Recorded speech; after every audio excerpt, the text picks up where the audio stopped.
তেলে তেলে তেল তেলে জীবনটা গোলমেলে, আগে পিছে দিলে তেল খেয়ে। নেতারা চরণে তেলে, জনগণে খায় তেল, মতের অমিল হলে ফে। কেউ করে কারবারি, কেউ করে দরবারি, কেউ করে বাড়াবাড়ি, কেউ করে কারাকারি, দিল থেকে তাল হলে পে। মালিশেতে লাগে তেল, বকশিসে মারে তেল, সুপারিশে মারলে তেল, পটানোতে লাগে তেল, টেবিলের তলে তেল, প্রমোশন পাইতে তেল। তাও লাগে তেল তেলে, বোতল বাগায় ডোলে হরেক পদের তেল। আরে তেল দিয়া খটকা খাইতে খাইতে পটকা বাইজা গেছে 12টা। তাই খায় তেল সারা পরোটা, জোশ তেল সারা পরোটা, আহা তেল সারা পরোটা, দেন না। তেল সারা পরোটা, তেল সারা পরোটা, আহা তেল সারা পরোটা, তেল সারা পরোটা, দেন না। তেল সারা পরোটা।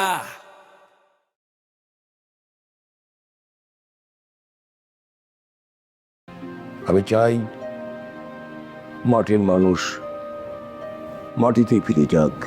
জি স্যার, আমি সূর্য ওঠার আগেই ওনাকে হাটে পৌঁছে দিয়ে আসবো। ওনাকে যেখান থেকে নিয়ে আসা হয়েছিল আমি স্যার সেখানে পৌঁছে দেবো স্যার। আপনি নিশ্চিত থাকতে পারেন স্যার। বেশ, জি স্যার। সমস্ত বিষয় সংবাদপত্রে ওঠে, খুব সাবধান। এই ঘটনা যেন কোনো সংবাদপত্রে না যায়, মাথায় রাখবে। জি স্যার, জি স্যার।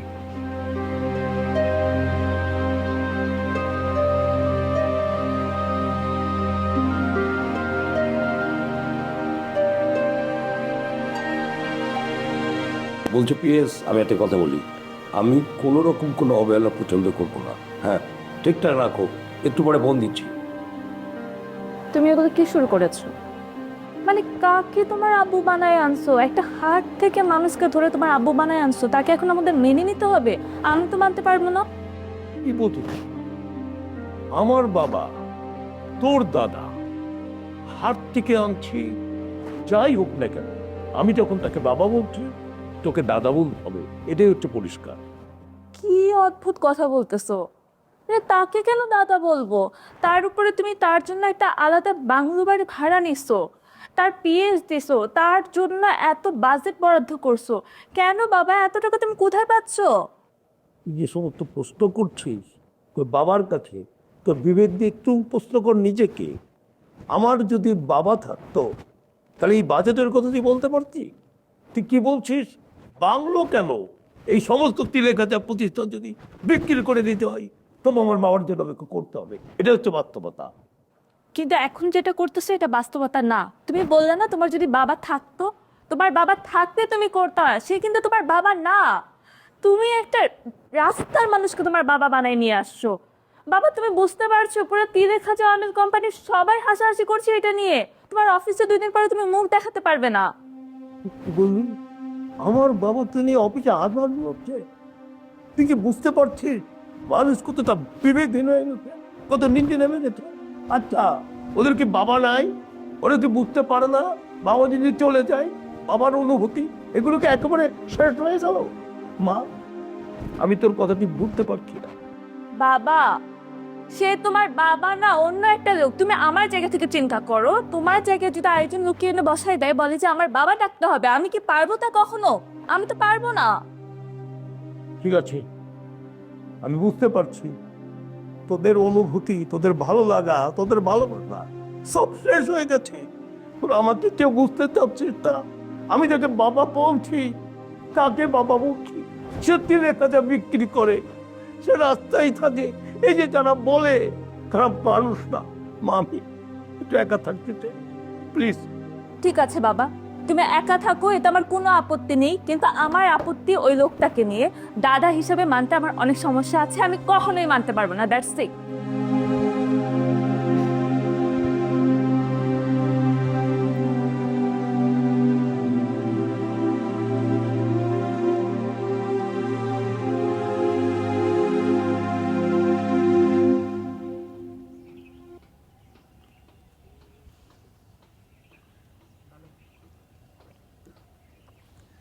ভাই, এটা নাকি আবরার এলাকা, কোনো সমস্যা হবে না তো? কোন আবরার? আপনি কি কইলেন আবরার এলাকা? আরে ভাই, এসব আবরার আমার পকেটে থাকে, পকেটে, বুঝেন নাই? শুভ কাজে যাইতেছি, মেজাজটা তো গরম করে দিলেন। আমার লগে যে মরু থাকে এই মরু আপনার কয়বার আশ্রইছে আপনার কোনো চিন্তা ভাবনাই নেই। বাদ দেন সব আপনার মাবরার। তাহলে কি আমরা নিরাপদ ভাই? কোনো ঝামেলা টামেলা হবে না তো? কি ঝামেলা হবে? মানে কেউ আছে আশেপাশে আমি আর আপনি ছাড়া? এইসব জায়গায় আপনার মাবরার ঢুকতে পারবো? আপনি কি কন ভাই? বাদ দেন এইসব কথা। আপনার যে দায়িত্বটা আমার কাঁধের উপরে আছে এটা মনে করেন প্রপারভাবে আমার পালন করতে হবে, বুঝেন নাই? আপনার সাথে সাথে জড়িত, মানে বুঝতে পারছেন কত বড় দায়িত্ব এটা আমার। চলেন, আপনার বিয়া আমি সাথে সাথে দিয়েই ছাড়বো। চলেন সিদ্দিক কাজীর কাছে যাইতেইব। ভাই দাঁড়ান, সিদ্দিক কাজীর কাছে যে যাবেন, লোকের মুখে মুখে শুনছি যে সিদ্দিক কাজী বাটপার, ওর তো সার্টিফিকেটই নেই। কি ভণ্ডামি করছে? সে তো আমার এক বড় ভাই, ছোট ভাই রে 18 বছর হয়নি, বিয়ে দিয়ে দিছে, এখন তো জেল খাটতেছে। হ্যাঁ, জেল তো ঘাটবেই। তেন দোষটা কার? সিদ্দিক কাজীর দোষ না আপনার বড় ভাইয়ের দোষ?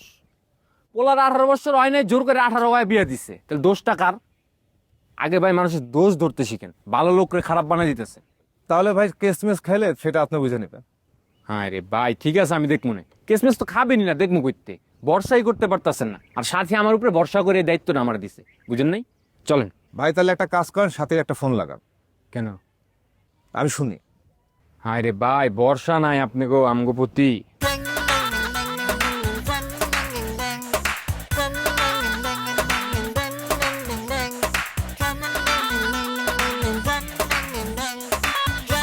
নিচে ব্যস্ত হয়তো, বিয়ার প্রিপারেশন নিতে আছে না, বুঝছেন না? বাসা অনেক প্রেশার টেশার আছে, এর লেগে হয়তো ব্যস্ত, ফোন টোন ধরতে পারতেছে। আরেকবার লাগান ভাই। হায় রে ভাই, আমি তো বললাম আপনারে, ও আমার নিজে 31 তারিখ রাত্রে 8টা বাজে মেসেজ দিয়ে বলছে ওকে। ওকে মানে কি বুঝেন? মানে ও আসবে, বুঝেন নাই? হয়তো প্রেশার, বাসায় লোকজন আছে, বেরোইতে পারতেছে না, ফোন ধরতে পারতেছে না, বুঝেন নাই? চলেন আমরা সিদ্দিক কাজীর ওই জায়গায় যাই, বাই বাই করে আল্লাহর রাস্তায় মাফ করেন। সব দায়িত্ব কিন্তু আপনি নিতে হবে ভাই। ভাই সব দায়িত্ব আমি নিতেছি, আপনি আমার লোক চলেন সিদ্দিক কাজীর এই জায়গায়। চল ভাই সমস্যা নেই তো ভাই? সব সমাধান, চলেন।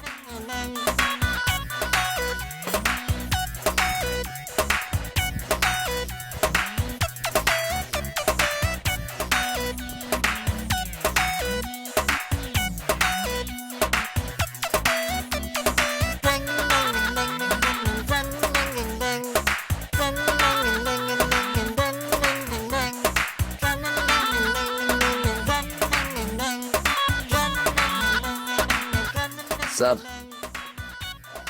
আমি স্যার। ঘটনা কি? তোর ব্যবসা কি আজকাল খুব খারাপ যাচ্ছে নাকি, যে রেস্টুরেন্টে ওয়েটারের চাকরি করতে হচ্ছে? স্যার, যা বলবেন আমি মেনে নেব।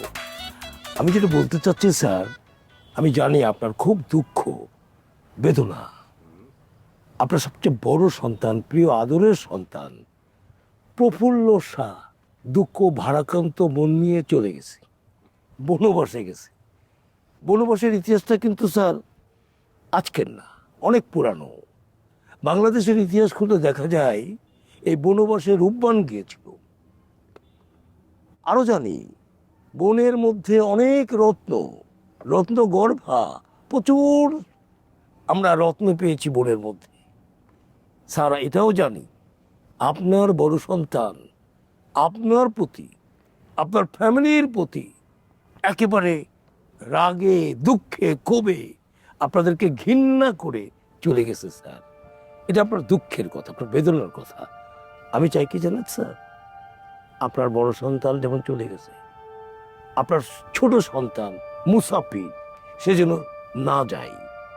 আমি যতদূর জানি আপনার বড় সন্তান আমার মেয়ের সঙ্গে প্রতিদিন বাপের হোটেলে খেত, এবং তাদের মধ্যে এমন একটা সম্পর্ক হয়েছিল, আমাকে বারবার বলেছে আমার মেয়ে, আপনার ছেলে আমার মেয়েকে ডিস্টার্ব করতো। আমি বলেছি ঠিক আছে, একদিন যে তার বাবার কাছে নালিশ করে আসবো। কিন্তু যখন দেখলাম আপনার ছেলে আমার মেয়েকে ছাড়বেই না, যেহেতু আমাদের পূর্বের সম্পর্ক খুবই সুন্দর, ঐতিহ্যগতভাবে আপনারা অনেক বড়, আমি চেষ্টা করলাম হয়ে যাক, আপনার বড় ছেলের সঙ্গে আমার মেয়ের বিয়েটা হয়ে যাক। এবার আমি একটু কথা বলি।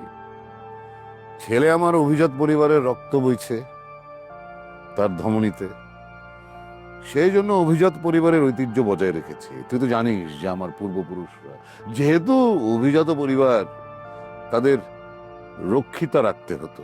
এটা তৎকালীন সমাজের একটি ধারা ছিল যে অভিজাত পরিবারের পুরুষদের কয়েকটি রক্ষিতা পালতে হয়।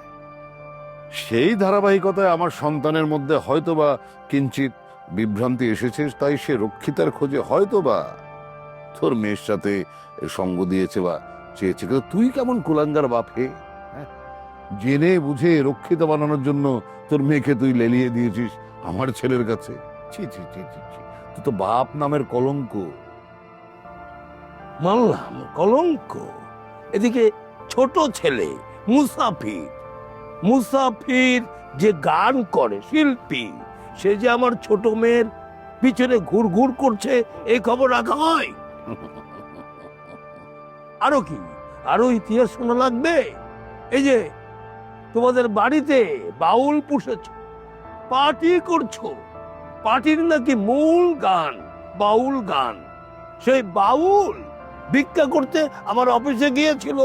যেতেই পারে, ভিক্ষুকের কাজই হচ্ছে দাঁড়ে দাঁড়ে ভিক্ষা করবে, এটা তার দর্শন। আমি তাকে কি করেছি জানো? বাউলকে আমি ঘাট ধরে বের করে দিয়েছিলাম। আচ্ছা, ওই যে আসসালামু আলাইকুম। আপনার সব কথা আস্তে আস্তে শুনতেছি। আপনি বললেন যে আমি আপনার কাছে টাকার জন্য ভিক্ষার মতো করে হাত পাতে ভিক্ষা চাইছি, আপনি দেন নাই, আমার দূর দূর করে তাড়াই। কথাটা ঠিক না। আপনি আমারে মোটা টাকার অফার করছিলেন, আমি সেই টাকা ফিরাই। আপনার আরও কথা আমার কানে আইছে। আপনি কইছেন যে ওনার ছেলে আপনার মেয়ের পিছনে গুড়গুড় গুড়গুড় করে, এইটাও ঠিক না। এই যে আমারে আপনার কাছে নিয়ে গেছে না, ওনার ছেলের কাছে গিয়া রিকোয়েস্ট কইরা কইরা করে তারপরে আমারে নিয়ে গেছে। আপনার মেয়ে ওনার ছেলের পিছনে উল্টো ঘুরঘুর ঘুরঘুর করেছে। বাউল, জি। তুমি এই কুলাঙ্গারের কথা কেন এত সিরিয়াসলি নিচ্ছ? আরে এই কুলাঙ্গার আমার সাথে কি করেছে তোমাকে বলি। সে আমার বাসায় এই মোটা টাকার বান্ডিল নিয়ে গিয়েছিল, কেন জানো? ঘুষ। আমার ছেলেকে তার কোম্পানিতে চাকরি দিবে, সেই চাকরির অ্যাপয়েন্টমেন্ট লেটার টাকা সহ আমার হাতে দিতে এসেছিল। বলো তো আমি কি করেছিলাম? কি করছিলেন? ওই অ্যাপয়েন্টমেন্ট লেটার ছিঁড়ে শতটুকরা করে টাকা সহ তার মুখের উপর ছুঁড়ে মেরেছি। সেখানে আমি নিবৃত্ত হইনি। তার পরবর্তী সময়ে ওই যে তার প্রিয় জিনিস জুতো, আমার পায়ের জুতো দিয়ে তাকে পিটিয়ে পিটিয়ে বাড়ি থেকে বের করে দিয়েছি। এই যে বাউল নামের ভণ্ড আর এই যে প্রবঞ্চক সিরাজ চৌধুরী, সব ফুটে ফেলেছি। উনি চৌধুরী না, উনি মীর বংশের লোক। চৌধুরী সেজেছে, অভিজাত্য সেজেছে, মিথ্যা ভণ্ডাম সবকিছু ফাঁস করে দেব। আর বাউল বাটির মানুষ নিয়ে ঘুরে বেড়ালেই এটা ফ্যাশন শো। লালু হয়েছে এখন মানুষের ফ্যাশন, মানুষের সামনে প্রদর্শন করে মহৎ হতে চাচ্ছে। আর ওই জুতা 448 বার, 400 কেন 4000 বার, 4402 বার আমি তোকে জুতো মেরেছি।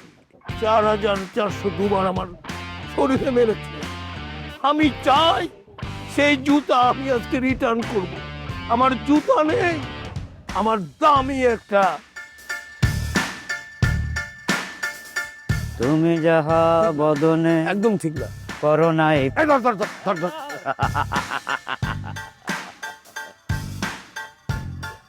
বাউল, এই জীবনে যে কত রকম মানুষ দেখবো, চলো।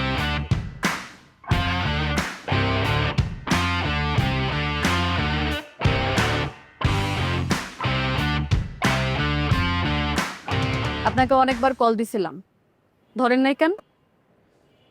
না আসলে অফিসের এত কাজ বুঝছো, মানে আমি কি বলবো, মানে একদম সকাল থেকে রাত পর্যন্ত পুরো অফিসে তো আমার সামলাইতে হয়, তো মানে আর ধরা হয়ে ওঠে নাই। তুমি যখনই কল দিছো তখনই হয়তো ব্যস্ত ছিলাম বা মিটিংয়ে ছিলাম বা ভিজিটে ছিলাম, এই কারণে ধরা হয়ে ওঠেন, সরি।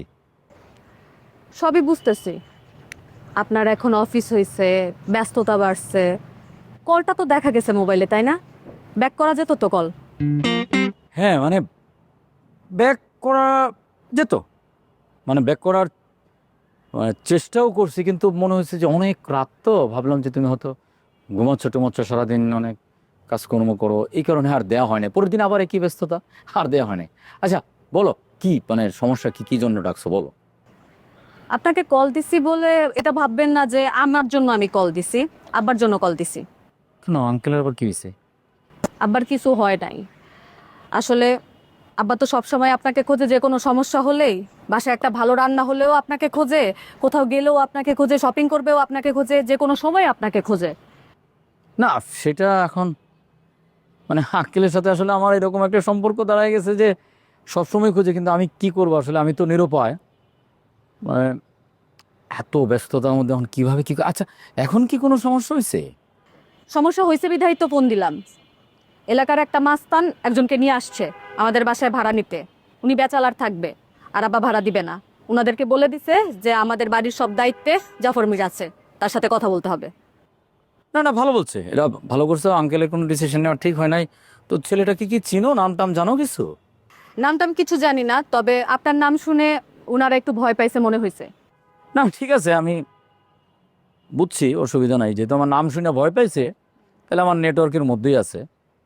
নেক্সট টাইম আর আসবে না, শিওর আর আসবে না, অসুবিধা নাই।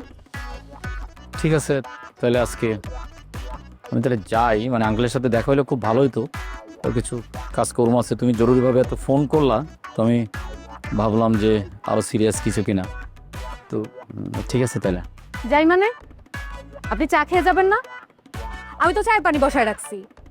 এই না আমাদের বাড়ি এলে আপনার চা না খাইলে চলে না, আমার হাতের চা না খেলে আপনার কিছু হবে না। এখন চা না খেয়ে আপনি ছাদ থেকে চলে যাবেন, বাসায় ঢুকবেন না?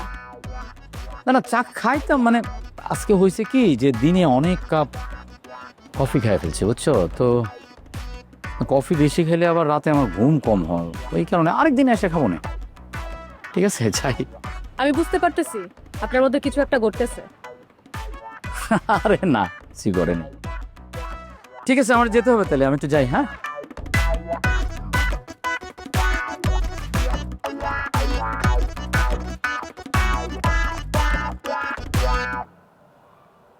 বাবা, আমাদের ফ্যামিলি বন্ডিংটা অনেক ভালো, আর এটা সবার কাছে অনেক প্রশংসনীয় ছিল।